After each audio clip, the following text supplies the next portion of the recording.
Hello everyone! In this video, I'll show you how to cancel Laika Mobile Auto Renewal step by step. First, log in to your My Laika Mobile account on the website. Once you're logged in, go to Manage Payment or a similar section. Here, you'll see an option called Auto Renewals. Simply switch it off to stop your plan from renewing automatically. If you're using a pay-as-you-go plan, it's even easier.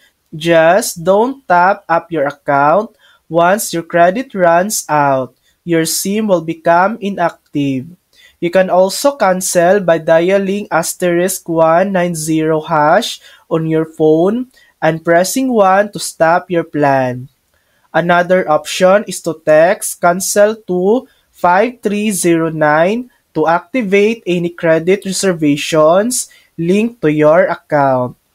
And that's it. That's how to cancel Laika Mobile Auto Renewal. Thanks for watching. If this video helped you, please like and subscribe for more helpful tutorials.